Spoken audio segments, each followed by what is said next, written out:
एक नथिया बाई थी हमारे वृंदावन में। वो जब आई, उन्होंने सुना संत सेवा से भगवान प्रसन्न होते, तो उन्होंने यही किया कि 2-4 ब्रजवासियों से आटा मांग लाती और उस जो जंगल में गाय गोबर करती उसे उपला कहते, वो उपला बिन लाती और उसी में रोटी बनाकर संतों को पवाती। 50 वर्ष उन्होंने ये सेवा की वृंदावन में। अब धीरे धीरे उनका फिर वैभव बढ़ने लगता है ना। गाड़ी में, बैलगाड़ी में वो अनाज लेकर आ रही थी और रात्रि हो गई और बादल छाए हुए थे। अब उनको कुछ सूझना पड़ा किधर से जाए कैसे जाए। तो एक लालटेन हाथ में और एक छाता आगे, मैया मैं तुम्हें रास्ता बताता हूँ। नथियाबाई का आश्रम है सेवा कुंज के पास, वहां तक छोड़े आए। तो उनको भगवान की महिमा ऐसी कि ये पूछने में नहीं आया कि तुम कौन हो, इस समय कैसे आए। तो दूसरे दिन जब बिहारी जी के दर्शन करने गई तो देखा बिहारी जी एक हाथ में लालटेन और छाता लिए खड़े। अच्छा, ये थे साक्षात बिहारी जी ने उनको दर्शन दिए संत सेवा से।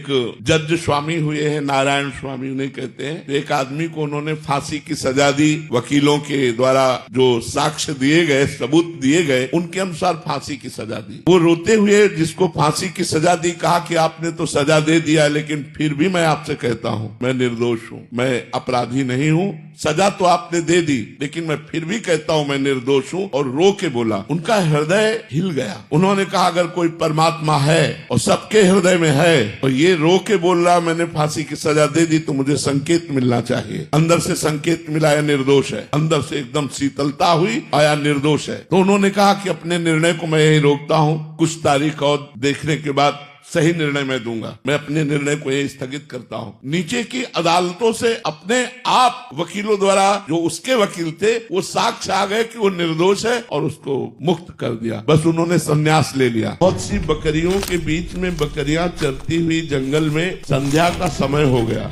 एक बकरी नए नए वृक्षों की कोप चुनने के लोभ में वो भूल गई अपने परिकर को और चरवाहा सब बकरियों को ले गया। तो उसको जब होश आया तो अंधेरा होने को था। उसने सोचा मैं तो मारी गई, क्योंकि अब मेरा कोई रक्षक नहीं है, जंगल का कोई भेड़िया या सिंगार हमको खा जाएगा। सोचा चलो पानी पी लेते हैं, समीप में नदी थी और जैसी जो होना होगा हो जाएगा। तो बकरी गई और जल पिया तो वहाँ एक देखा पंजा, बहुत ही बलिष्ठ पुरुष का पंजा लगा। थोड़ी ही देर हुई थी कि वहाँ पानी पीने के लिए भेड़िया आया। उसने देखा बकरी प्रसन्न हो गया कि पानी भी मिल गया और भोजन भी मिल गया। ये भी बकरी की तरफ बढ़ा। बकरी ने कहा पंजा देख लो। उसने देखा पंजा तो शेर का है। तो तब बकरी की मित्रता शेर से है, वो भाग गया।